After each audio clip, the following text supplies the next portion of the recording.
नैब का जो प्रोग्राम था उसमें ये लिखा हुआ है कि 4 महकमे मरकज़ के पास होने चाहिए, बाकी सूबों के पास होने चाहिए। और ये तमाम कुव्वतें जो है ये नैब है, ये सबका नैब है, ख्वाल की पसंद कुव्वतें हैं या जो है इधर आर्ट एंडर नेशनलिस्ट हैं जो प्रोविंशियल अटानमी पे संजीदा है, साइल और वसाइल की बात करते हैं, या पश्तूनख्वा मिली अवाम पार्टी है या अवामी नेशनल पार्टी है। इन तमाम के मंशूर में आज भी ये लिखा हुआ है कि 4 सब्जेक्ट। तो ये तो हमारा डिमांड है ना। बलूचिस्तान की तमाम सियासी पार्टियों का डिमांड मंशूर के हवाले से मैं बात करता हूँ कि 4 सब्जेक्ट मरकज़ के पास होने चाहिए, बाकी सूबों को देने चाहिए। और तो ये ऐलान कर दें। ये फरमाइएगा कि जैसे आपने फरमाया कि पॉलिटिकल हल है बलूचिस्तान के मसले का, जैसे आप फरमा रहे हैं पॉलिटिकल हल मुज़ाकरात किए जाएँ। एडमिनिस्ट्रेटिवली आपने आगाज़ में फरमाया इंतजामी तौर पर बलूचिस्तान का मसला देखने की ज़रूरत है। टारगेट किलिंग एक बहुत बड़ा सब्जेक्ट बलूचिस्तान का बन चुका है। अहले तशी की भी टारगेट किलिंग की गई है, हज़ारा कम्यूनिटी की भी की गई है। प्रोफेसर पंजाब से ताल्लुक़ रखने वाले या नॉन लोकल जो प्रोफेसर लेक्चर्स थे उसमें से कई मजदूर भी थे, धोबी भी थे, हजाम भी थे, उनको निशाना बनाया गया। और वो जो कम्यूनिटी सेटलर्स की बहुत अरसे से यहाँ आबाद थी, जिनको 100 साल से ज़ायद भी ऐसे लोग भी आबाद थे, उनको भी यहाँ से जाना पड़ा। बड़ी तादाद में उनकी टारगेट किलिंग हुई है। ये फरमाइएगा कि इस टारगेट किलिंग से सूबे की उस पर तालीमी सूरत हाल पर वैसे ओवरऑल सूरत क्या असरात पड़े और इस टारगेट किलिंग के ज़िम्मेदार कौन लोग हैं? देखिए, टारगेट किलिंग की तो ऐसी कोई बात नहीं, वो तो बरमला इसका एतराफ़ करते हैं। जो टारगेट किलिंग करते हैं, नवाब अकबर ख़ान बुगटी की शहादत के बाद इसमें शिद्दत पैदा हुई है। वो तो जो टारगेट किलिंग करते हैं वो तो BLA भी तस्लीम करती है कि हम करते हैं, BLF भी कहती है कि हम तस्लीम करते हैं। दूसरी जो बलूच की तंजीमें अंडरग्राउंड है वो तो अखबारात में दे देते सुबह की ये टारगेट किलिंग हमने की हुई और पंजाबियों को हमने नहीं छोड़ना है। इनका केस तो वाज़ेह है। तो इसके रद्द अमल में ये हुआ कि इनको प्रेशराइज करने के लिए फिर ये हुआ कि इनकी जो सरफेस पे काम करते थे स्टूडेंट्स हों या इनके जो सपोर्टर्स हों, फिर एजेंसियों की जानिब से ये हुआ कि उन्होंने उनको चुन चुन कर जो है उनको कत्ल करना शुरू कर दिया। उनकी मसख़शुदा लाशें जो है मिलनी शुरू हो गई कि यार ऐसे करने से इन लोगों को टारगेट किलिंग से रोका जा सकता है, इनको प्रेशराइज किया जाए। तो दोनों फरीक जो कुछ कर रहे हैं वो तो सबको मालूम है। तो आपको नज़र आ रहा है कि जो बलूचिस्तान लापता मस्क लोग लाशें मिल रही हैं बलोच अवाम की, जो काबिल मज़म्मत इक़दाम पूरे मुल्क से इसके खिलाफ आवाज़ उठ रही है और चीफ जस्टिस भी इस हवाले से एक कार्रवाई कर रहे हैं। आप ये कह रहे हैं कि ये जो लड़ाई है मस्क लाशें एजेंसीज जवाब में इनको फेंकती हैं, टारगेट किलिंग के जवाब में एजेंसीज ये काम कर रही हैं, क्योंकि वाज़े तौर पर इस पूरे बलूचिस्तान जब उनसे पूछा जाता है, मैं अभी गुज़श्ता दिनों हाफिज़ अब्दुल्ला साहब के साथ मैं इंटरव्यू करा तो मैंने उनसे कहा कि आप बताएं कि कौन कर रहा है, कौन फेंक रहा है, तो उन्होंने कहा कि आप हमें मरवाने के चक्कर में। हुकूमत में बैठे लोग खौफज़दा है, हुकूमत में बैठे लोग भी, आपने सूबाई वज़ीर का जिक्र किया, मगर अदालत में वो सूबाई वज़ीर नहीं किया कि कौन कौन इन्वॉल्व है, वो नहीं पता। तो क्या खौफ है जो हुकूमत में बैठे लोग भी खौफज़दा है? डरते। देखिए, मैं आपको एक बात बताता हूँ, अगर एक बंदा मुसलमान हुए और हक की बात कह रहे हो तो मौत तो अल्लाह ताला ने दिन भी फिक्स किया हुआ है, टाइम भी फिक्स किया हुआ है, ना इधर हो सकता है ना उधर हो सकता है। तो डरना तो नहीं चाहिए। एक सियासी कारकुन को क्यों डरना चाहिए? उसके ज़हन के मुताबिक जो फैक्ट एंड फिगर्स है वो बयान करना चाहिए। अब टारगेट किलिंग वो लोग कर रहे हैं तो ज़ाहिर बात है वो कर रहे हैं, जो कर रहे हैं वो दावा भी कर रहे हैं। और अभी जो अदालतों में सबूत पेश हो रहे हैं, अदालत कह रही है कि एजेंसियाँ कर रही हैं, FC वाले कर रहे हैं, सबूत उनके पास मौजूद हैं और वो कहते हैं कि भाई पेश करो, वो लोग पेश भी कर देते हैं। FC पंजाबी फौज नहीं है, फ्रंटियर को उसका ताल्लुक है, खैबर पख्तूनख्वा के ज़्यादा लोग हैं। इस हवाले से आप क्या कहते हैं? कुछ बलोच नेशनलिस्ट ये भी कहते हैं कि FC को हम पे मैं मानता हूँ। देखिए, मैं मानता हूँ कि सिंध के मुकाबले में, बलूच के मुकाबले में और सिंधी के मुकाबले में फ़ौज में भी और FC में भी पश्तूनों के जो है वो ज़्यादा है, रेशो ज़्यादा है। लेकिन एक बात मैं आपको बता दूँ कि मैंने आपको याया खान की मिसाल दे दी है, अयूब खान हो या याया खान। याया खान ने कहा है कि मैं तो इक़्तिदार देना चाहता था, लेकिन 4 पंजाबी जनरलों ने कहा है कि हमने शेख मुजीबुर रहमान को इक़्तिदार नहीं देना है। ये मैं मानता हूँ कि FC में भी है, लेकिन जो पॉलिसी मेकर हैं, जो इस सब कुछ को कमांड कर रहे हैं, उसमें 90% जो है वो पंजाब का अमल दखल है, वो पंजाबियों के कंट्रोल में है।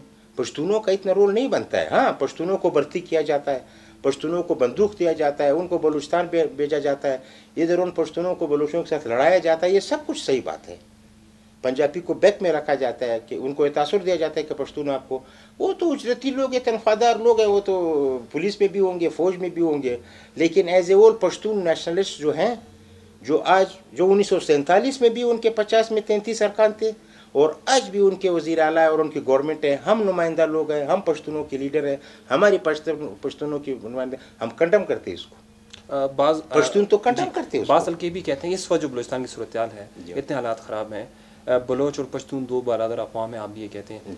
पश्तून कौमी सूबे की तहरीक सूबे में उसका आगाज़ हो रहा है, या एक पश्तूनों की एक नुमाइंदा जमात पश्तूनख्वा मिली अवामी पार्टी उनकी जानिब से है कि हमें एक पश्तून कौमी सूबा मिलना चाहिए। जैसे पंजाब में बात हो रही है, अगर दूसरे सूबों में हो रही तो पश्तूनों को भी कौमी सूबा मिलना चाहिए।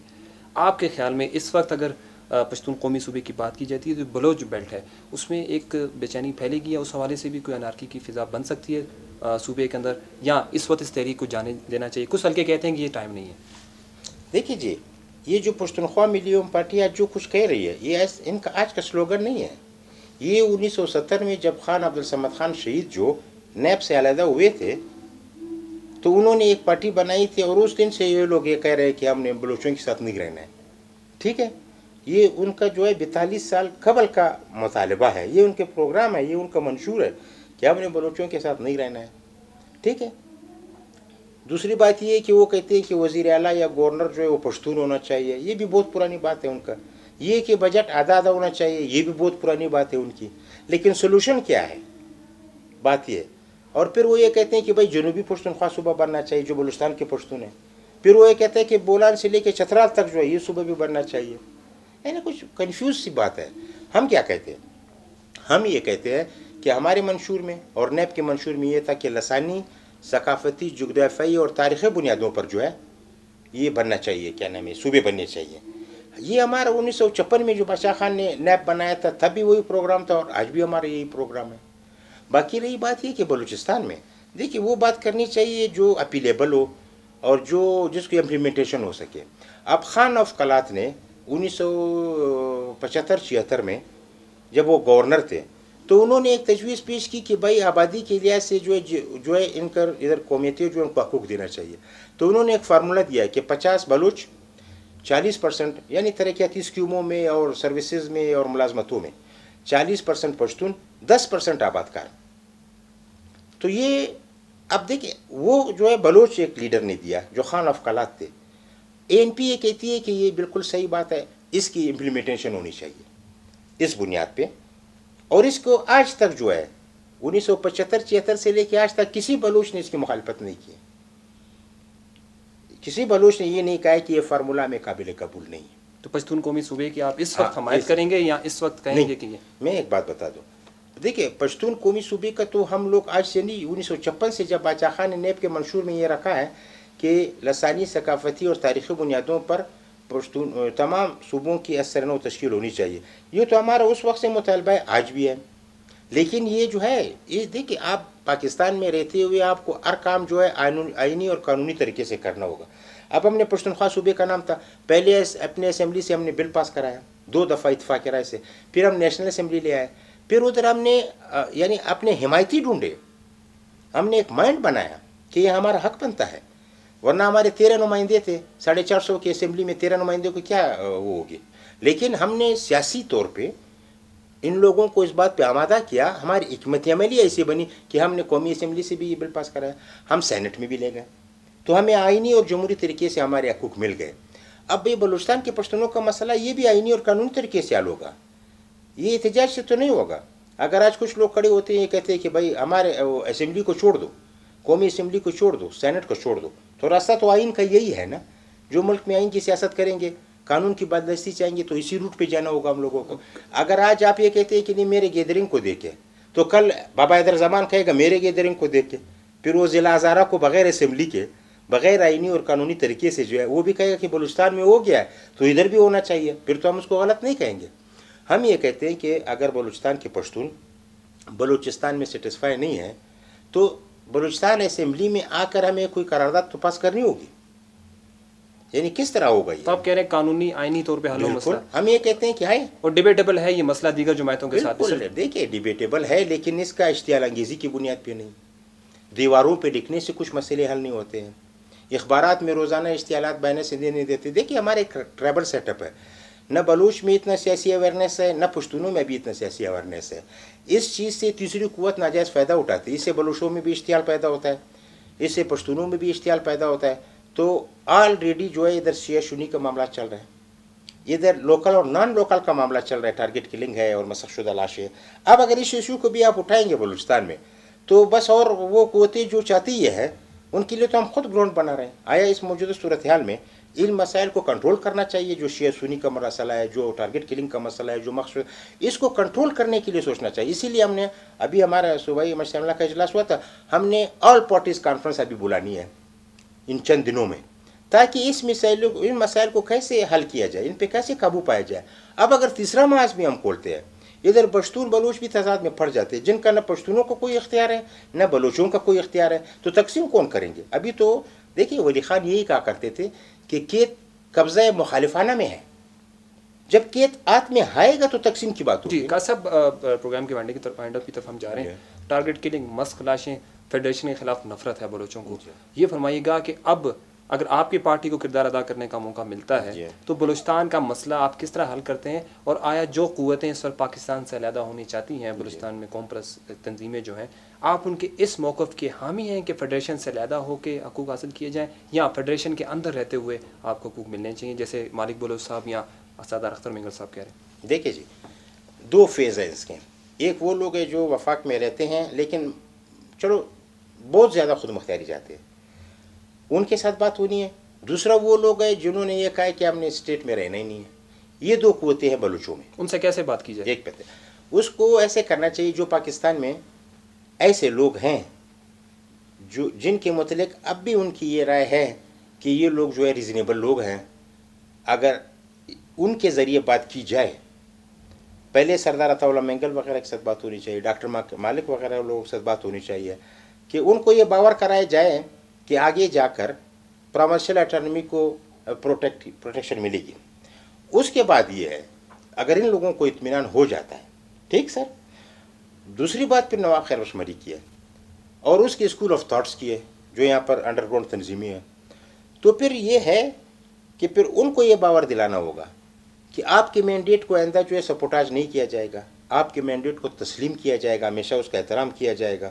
और आप जो आप नैप में चाहते थे, जिस उम्मीद के साथ आप नैप में बैठे थे और नैप के प्लेटफार्म से आप जदोजहद कर रहे थे, हम आपको ये यकीन दिलाते हैं कि आपके उस प्रोग्राम पे अमल दरामद होगा, उतने ही प्रोविंशियल ऑटोनॉमी आपको दी जाएगी जितना आपने नैप में डिमांड किया। ये यकीन आपकी जमात दिला सकती जी, ये यकीन आपकी जमात दिलाई। अब सवाल ये पैदा होता है कि ये तो देखिए, ये तो नवाज शरीफ ने भी इसको तस्लीम करना होगा, ठीक, आसिफ जरदारी ने भी इसको तस्लीम करना होगा, इन सारे कुव्वतों ने।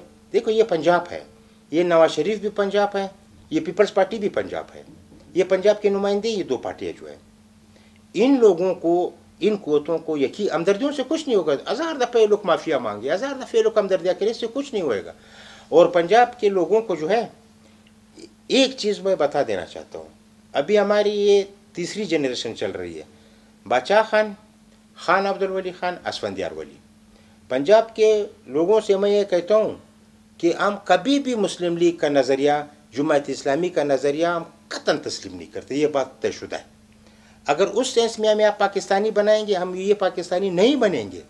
हम बादशाह खान के पैरोकार हैं, हम सेकुलर हैं, हम नेशनलिस्ट हैं, हम तरक्की पसंद है, और हम एक सिविलाइज सोसाइटी पाकिस्तान में चाहते हैं। एक ये अंदरूनी मुल्क हमारा प्रोग्राम है, इसको तस्लीम करते हो, इस हैसियत से हमें तस्लीम करते हो, हम और आप भाई भाई हैं। और दूसरी बात यह है कि हमें मुकम्मल सूबाई खुद मुख्तियारी चाहिए। और तीसरी बात यह है कि पाकिस्तान को इस खिते में ईरान की मानंद एक आज़ाद और ख़ुद मुख्तियार पाकिस्तान बनना होगा। ये हिंदुस्तान के साथ झगड़े, ये अफगानिस्तान के अंदरूनी मामलों में मुदाखलत, पूरे पंजाब को इस जुनूनियत से निकलना होगा और इस बात को सपोर्ट करना होगा कि ना हमारे इंडिया के साथ कोई झगड़ा है, ना हमारे अफगानिस्तान के साथ कोई झगड़ा है। ये जो कश्मीर का मसला है, ये जो कश्मीर के लिए इन्होंने आधा मुल्क गंवा दिया है, ये जो कश्मीर के लिए इन्होंने 8 लाख की फ़ौज इधर बिठाई हुई है, बजट सारा वो कर रहे हैं, इस जुनूनियत से पंजाब को निकलना होगा। हिंदुस्तान एक रियलिटीज़ है, पाकिस्तान एक रियलिटीज़ है, ये हिंदुस्तान को भी तस्लीम करना होगा और ये पाकिस्तान को भी तस्लीम करना होगा कि हिंदुस्तान को ना हम गिरा सकते, न शिकस्त दे सकते, न बर्बाद कर सकते। इस जुनूनियत से पंजाब को निकलना होगा। हिंदुस्तान को बलूचिस्तान के मामले पे भी सोचने की जरूरत है कि मुदाखलत ना करे। फेडरेशन ये कह रही है, मैं ये कहता हूँ अगर कोई ये साबित करे, देखो बलूच तो अभी आए हैं, हम तो अंग्रेज़ के दौर में 1930 से गांधी के साथ इकट्ठा जजत करते चले आ रहे हैं। हमारा तो हिंदुस्तान के साथ 1930-1925 से एक रिश्ता बना हुआ है और आज तक का दोस्ताना है। अभी भी हिंदुस्तान के साथ हमारे पार्टी के जो है कांग्रेस के साथ बहुत अच्छे ताल्लुकात हैं, लेकिन क्यों वो हमें इस्तेमाल नहीं करते? क्यों हमें क्यों वो इस्तेमाल नहीं करते?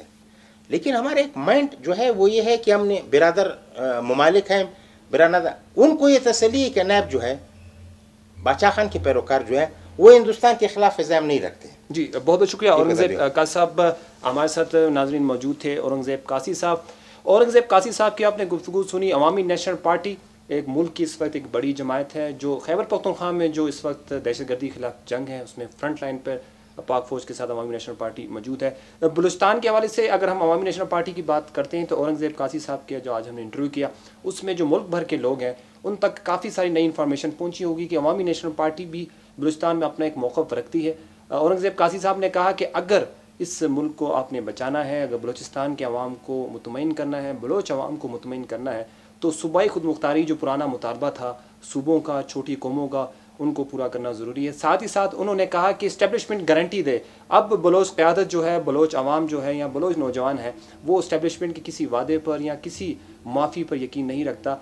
औरंगज़ेब कासी साहब का कहना था कि अब हालात इस नहज पे हैं कि गारंटी होनी चाहिए कि उनके हकूक़ का तहफ़्फ़ुज़ किया जाएगा। अगर सूबाई खुद मुख्तारी दी जा रही है इस हवाले से भी इस्टेब्लिशमेंट को गारंटी। बिलखुसूस उन्होंने पंजाब का जिक्र किया और मियाँ मोहम्मद नवाज शरीफ साहब का जिक्र किया कि अगर इस वक्त बलूचिस्तान के हालात किसी नहज पर लाई जा सकती हैं तो पंजाब की आवाम और पंजाब के जो हुक्मरान हैं वो अपना किरदार अदा कर सकते हैं।